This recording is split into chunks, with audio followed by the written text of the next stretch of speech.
अर्थातच आता भेट झाली आहे, युती संदर्भातील चर्चांना उधाण आलेलं आहे। मात्र लोकसभेमध्ये राज ठाकरेंनी भाजपला बिनशर्त पाठिंबा दिला, मात्र विधानसभेत तसं झालं नाही, कारण की त्यांना अपेक्षित अशी जागा वाटपणी झाली नाही असं बोललं जातं।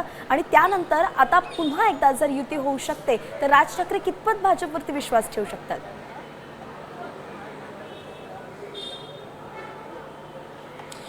नक्कीच जर आपण बघितलं तर प्रत्येक निवडणुकीमध्ये वेगवेगळा ट्रेंड असतो।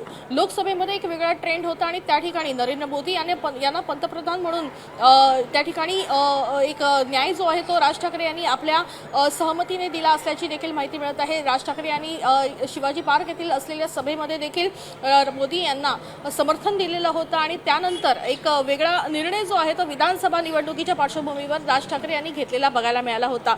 विधानसभा निवडणुकीमध्ये राज ठाकरे यांची भूमिका वेगळी होती, कारण विधानसभेचा ट्रेंड एक वेगळा होता आणि आता स्थानिक स्वराज्य निवडणुका आहेत। स्थानिक स्वराज्य निवडणुकीमध्ये देखील ट्रेंड एक वेगळा असतो। प्रत्येक निवडणुकीमध्ये ट्रेंड असतो आणि त्या हिशोबाने महायुती होईल की महाआघाडी होईल की स्वतंत्र लढली जाईल या संदर्भातली भूमिका घेतली जाते आणि त्याच पद्धतीनं खरं तर आता वेगवेगळ्या ट्रेंडच्या दृष्टिकोनातून एक चाचपणी जी आहे ती देखील सध्या केली जात असल्याचं बघायला मिळत आहे।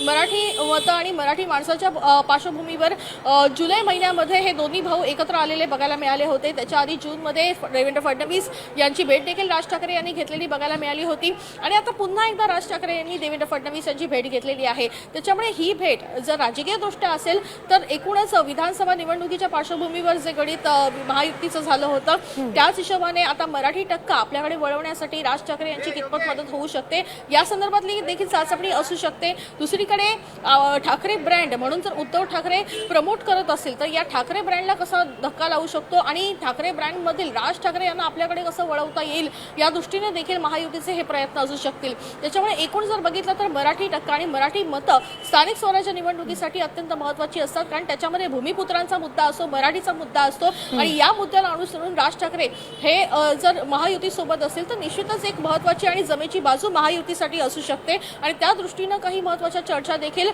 सध्या या नेत्यांमध्ये होत असल्याची माहिती देखील सूत्रांकडून मिळत आहे। मात्र या सगळ्या चर्चा या केवळ चर्चा आहेत की पुढे काही वेगळी समीकरण या निमित्तानं जी आहे ती पाहायला मिळतील हे देखील पाहणं तितकंच महत्त्वाचं आहे। अर्थातच समीकरण काय असेल हे बघणं महत्त्वाचं आहे, कारण की राज्याच्या राजकारणावरती त्याचा परिणाम होणार आहे। धन्यवाद वैदेही, अगदी सविस्तर अपडेट दिली आहेत आपण। काहीच वेळात पत्रकार परिषद होईल तेव्हाही आपल्यापर्यंत येऊच। आता isakal.com आहे देशातील नंबर 1 ची मराठी न्यूज वेबसाईट। प्रत्येक अपडेटसाठी isakal.com ला नक्की भेट द्या।